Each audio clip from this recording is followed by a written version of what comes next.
Hello hello student, स्वागत है आप सभी का आज के इस सेशन में। जैसे आप लोग थंबनेल में देख रहे होंगे कि हम नेवी ट्रेड्समैन मेट की बात कर रहे हैं। पहले तो जो लोग सफल हो चुके हैं, जिनको अपना रिजल्ट मिल चुका है, आप सभी लोगों को बहुत बहुत बधाइयाँ। ठीक है, नेवी ट्रेड्समैन की जो पिछली वैकेंसीज थी फाइनली जो है वो रिजल्ट के रूप में आपके सामने है, और अब जो है नई वैकेंसीज यानी कि नई अपॉर्चुनिटी आपके सामने है। तो जो बच्चे आपकी नई अपॉर्चुनिटी हैं, जो बच्चे रह गए हैं पिछले वाले एग्जाम में कुछ नंबरों से, या जिन बच्चों को सही प्रिपरेशन का टाइम नहीं मिल पाया है, आप लोगों के पास में अभी भी ये समय है कि दूसरी वैकेंसीज जो है आपके सामने है। और ये भी बच्चे, आपका पिछली बार भी आपको पता है कि नेवी ट्रेड्समैन की वैकेंसी आने के बीच में और एग्जाम होने के बीच में बहुत ज़्यादा गैप नहीं दिया गया था आपको, है ना। बहुत ज़्यादा टाइम नहीं मिला था, 1 और 1.5 महीने का समय आपको दिया गया था। 1-1.5 महीने में आप लोगों ने जितना प्रिपेयर किया होगा उसी के आधार पर जो है आप लोगों ने एग्जाम दिया, और उसके बाद जो है आपको ये रिजल्ट भी देखने को मिल रहा है। हालांकि रिजल्ट आने में काफ़ी ज़्यादा टाइम हो गया था। तो बच्चे इस बार भी आपका यही माना जाएगा कि वैकेंसी तो आ गई है, लेकिन एग्जाम के लिए जो है आपको बहुत ज़्यादा समय नहीं दिया जाएगा। तो जितना भी आपके पास में समय है, आप लोगों को इसे बहुत अच्छे तरीके से यूटिलाइज करना है।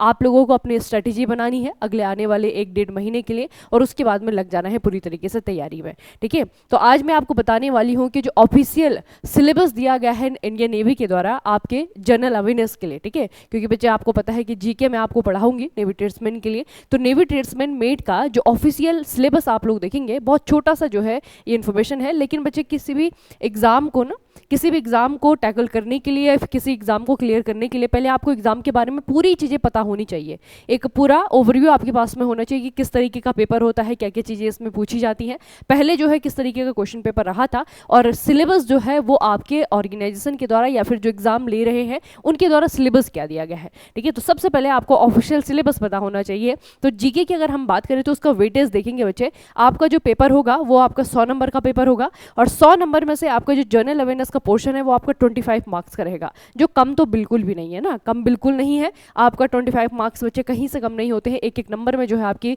बहुत पीछे जो है आप लोग चले जाते हैं। तो 25 नंबर का जो है आपका जनरल अवेयरनेस है, और 25 नंबर में भी आप लोग देखेंगे जो ऑफिशियल सिलेबस इनके द्वारा दिया गया है, जो आधिकारिक पाठ्यक्रम सिलेबस दिया गया है, उसमें अगर आप लोग देखेंगे तो बहुत कुछ जो है इन्होंने नहीं बताया है। ठीक है, मतलब पूरा खुल करके नहीं दिया गया है। देखिए, क्वेश्चन में अगर आप इस सिलेबस को समझने की कोशिश करेंगे तो सबसे पहले है आपका पर्यावरण के बारे में सामान्य जागरूकता और सामान्य समाज में इसके अनुप्रयोग का परीक्षण करने के लिए प्रश्न तैयार किए जाएंगे।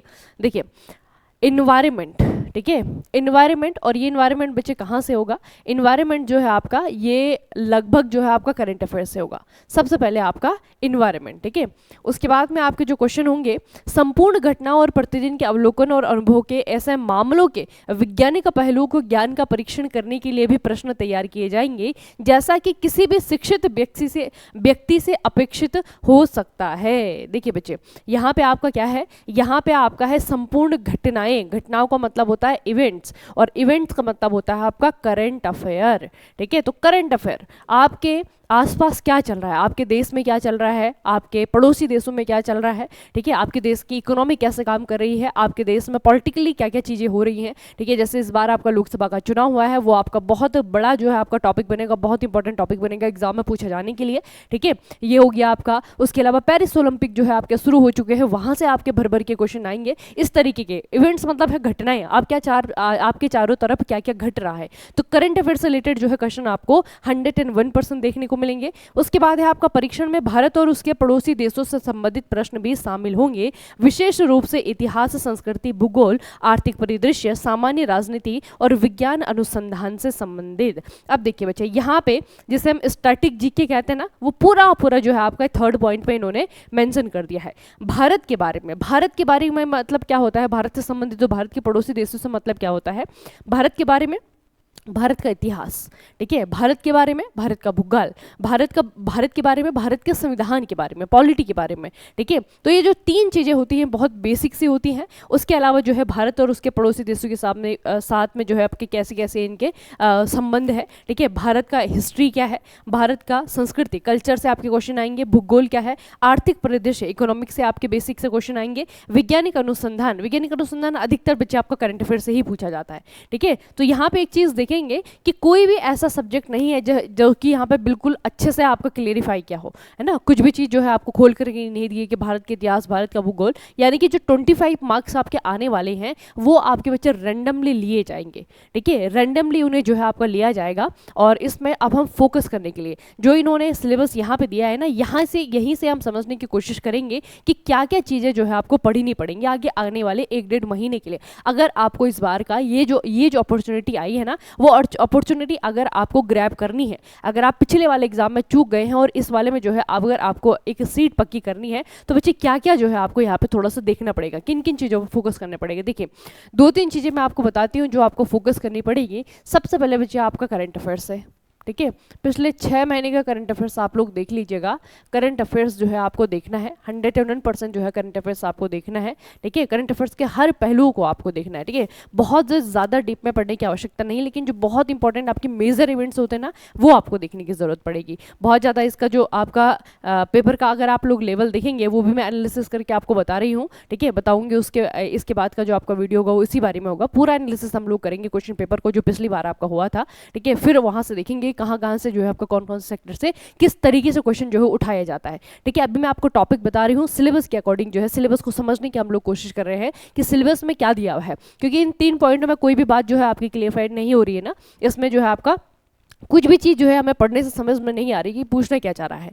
तो अभी मैं आपको बताती हूँ सिलेबस में क्या है। देखिए आपको करंट अफेयर्स पढ़ना है, आपको जो है आपका इंडियन हिस्ट्री, ठीक है, इंडियन हिस्ट्री। और बच्चे आप देखेंगे कि इंडियन हिस्ट्री में जो सबसे ज़्यादा वेटेज होता है ये होता है आपका मॉडर्न हिस्ट्री का, ठीक है। मॉडर्न हिस्ट्री जो है मॉडर्न इंडिया, यहाँ से जो है आपको क्वेश्चन भर भर के देखने को मिलेंगे, यहाँ से क्वेश्चन खूब सारे पूछे जाएंगे, ठीक है। आपका जो तीसरा पॉइंट बनेगा वो बनेगा इंडियन पॉलिटी, ठीक है। इंडियन पॉलिटी से जो है आपके क्वेश्चन पूछे जाएंगे। उसके अलावा बच्चे आपके इकोनॉमिक्स से बहुत ज़्यादा क्वेश्चन नहीं आते हैं। उसके बाद जो है आपकी जर्नल साइंस से क्वेश्चन आएंगे, ठीक है। जर्नल साइंस के भी क्वेश्चन आपको देखने को मिलेंगे। तो जर्नल साइंस जो है ये आपको बच्चे पढ़ना है बेसिक टू मॉडरेट, ठीक है, बहुत ज़्यादा टफ नहीं पढ़ना है यहाँ पे, बेसिक और मॉडरेट लेवल का जनरल साइंस यहाँ पे आपको पढ़ लेना है, ठीक है। उसके अलावा ये तो आपकी वैसी चीज़ें हो गई। बाकी जो इंपॉर्टेंट पोर्शन आपका आता है वो आता है बच्चे स्टैटिक जीके का, वो आता है आपका 5वां जो सबसे इंपॉर्टेंट सब्जेक्ट आपका बनेगा वो है स्टैटिक जीके। स्टैटिक जीके में क्या है, स्टैटिक जीके में वो प्रश्न आते हैं जो ना आपके इतिहास के होते हैं, जो ना आपको भूगोल के होते हैं, जो ना आपके जो है पॉलिटी के होते हैं, ठीक है। तो ये जो स्टैटिक जीके वाला पोर्शन है, स्टैटिक जीके के क्वेश्चन खूब सारे आते हैं बच्चे, ठीक है। और इनका जो डायरेक्ट संबंध होता है ना वो होता है आपका कहाँ से, यहाँ से, करंट अफेयर से, ठीक है। स्टैटिक जीके में जैसे बच्चे आपका कोई भी जगह है, जैसे अभी आपका एक न्यूज़ है, न्यूज़ में आपको बताऊंगी, फिर वहाँ से क्वेश्चन किस तरीके से बनता है, किस तरीके से बना हुआ है वो मैं आपको बताऊंगी। देखिए एक संजय गांधी नेशनल पार्क है आपका महाराष्ट्र में, ठीक है, संजय गांधी नेशनल पार्क है, ठीक है। अब संजय गांधी नेशनल पार्क के नीचे से जो है भारत की अर्बन सिटी में अभी तक की सबसे लंबी सुरंग बनाई जा रही है। इसका इनॉग्रेशन जो है अभी मतलब इसका शिलान्यास कर दिया गया है, इसका काम शुरू कर दिया गया है। तो प्रधानमंत्री नरेंद्र मोदी ने ये किया है। अब हमने इस खबर को जो है न्यूज़ में पढ़ा इस तरीके से कि प्रधानमंत्री नरेंद्र मोदी के द्वारा शिलान्यास किया गया है, ठीक है। और ये जो है आपका संजय गांधी नेशनल पार्क के नीचे से होकर के जाएगी टनल, ठीक है।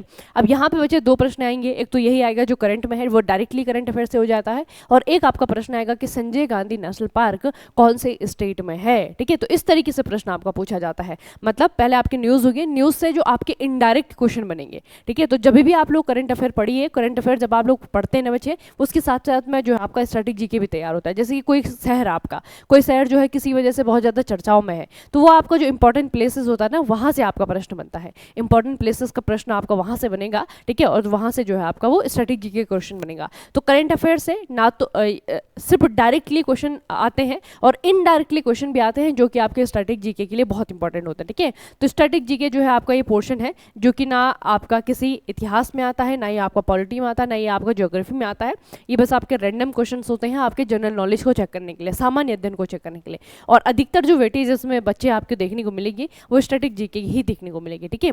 तो ये बच्चे आपका सिलेबस है, इस सिलेबस को ध्यान से समझिएगा। यहाँ पे देखिए आपका इकोनॉमिक्स को बहुत ज़्यादा डीप में पढ़ने की ज़रूरत नहीं है, इसीलिए जो इम्पॉर्टेंट आपके जो सब्जेक्ट हैं, ठीक है, स्टैटिक के जीके के, वो मैं आपको बता रही हूँ। एक तो इंडियन हिस्ट्री है, उसमें आपको मॉडर्न हिस्ट्री बहुत अच्छे से पढ़ना है, और इंडियन पॉलिटी जो है, इन दोनों पे थोड़ा सा ज़्यादा फोकस करना है, और जनरल साइंस पे, ठीक है। इकोनॉमिक्स और ज्योग्राफी को आप जो है एक हद तक छोड़ भी सकते हैं, मतलब उसमें कुछ आपके टॉपिक है जो मैं आपको बताऊंगी पेपर एनालिसिस के बाद में, ठीक है, वो आपको देखने हैं। लेकिन ये चीज़ें जो है ये जो 5 चीज़ें ना बच्चे, इन 5 चीज़ों को आपको बिल्कुल नहीं छोड़ना है अगर आपको 25 मार्क्स में से 20 नंबर लाने हैं तो, ठीक है। इन टॉपिक्स को आपको बिल्कुल भी नहीं छोड़ना है, बिल्कुल अच्छे से करके जाना है। और ये जो आपका सिलेबस दिया हुआ है ना बच्चे, इसका मतलब यही है। हालांकि आप लोग को दिख रहा होगा कि यहाँ पे जो है आपका इन्वायरमेंट लिखा हुआ है, लेकिन इन्वायरमेंट की वेटेज जो है ज़्यादा नहीं होती है पेपर में, ठीक है, वेटेज इसकी ज़्यादा नहीं होती है। बाकी जब भी हम लोग इसकी प्रिपरेशन कर रहे हैं, आप जो है आज हमसे आप लोग देखेंगे मेक इट इज स्किल्स पे कि इसके लिए जो है आपका एक नया कोर्स भी आ चुका है, ठीक है, वो भी आप लोग देखेंगे। तो वहाँ पे चाहे आप हमसे यूट्यूब पे जुड़िए, चाहे आप हमसे जो है हमारे ऑनलाइन कोर्सेज में जुड़िए, तो वहाँ पे बच्चे आपका पूरी इसी तरीके से सिलेबस के अकॉर्डिंग ही आपको प्रिपरेशन करवाई जाएगी, और जैसा आपका एग्जाम का लेवल रहा है पिछला, ठीक है, उसके अकॉर्डिंग ही आपको प्रिपरेशन करवाई जाएगी, ठीक है। तो ये जो है इसका ऑफिशियल सिलेबस है। बहुत से बच्चों को जो है समझ नहीं आ रहा था कि ऑफिशियल सिलेबस में जीके का कुछ भी क्लियरली नहीं लिखा गया है, तो बच्चे क्लियरली नहीं लिखा गया है, लेकिन एक इंडिकेशन जो हमें दी गई है, संकेत दिया गया है कि यहाँ से जो आपके प्रश्न पूछे जाएंगे। तो आगे आने वाले जो आपका 1 डेढ़ महीना है, जब तक आपका ये एडमिट कार्ड की जो है डेट आती है, तब तक बच्चे आपको क्या करना है, इसे पूरे इन टॉपिक को जो है पढ़ना स्टार्ट कर देना है, यहाँ का जो है प्रैक्टिस स्टार्ट कर देनी है, इन चीज़ों को पढ़ने स्टार्ट कर देना है, ठीक है। इस तरीके से जो है आप लोग इसके ऑफिशियल सिलेबस के अंदर अंदर जो है इसकी तैयारी कर सकते हैं, ठीक है। चलिए फिर आज के सेशन को यहीं पे खत्म करते हैं, मिलते हैं फिर किसी और सेशन में। तब तक के लिए पढ़ते रहिए, बढ़ते रहिए, अपना खूब सारा ख्याल रखिएगा। आप सभी का बहुत बहुत धन्यवाद।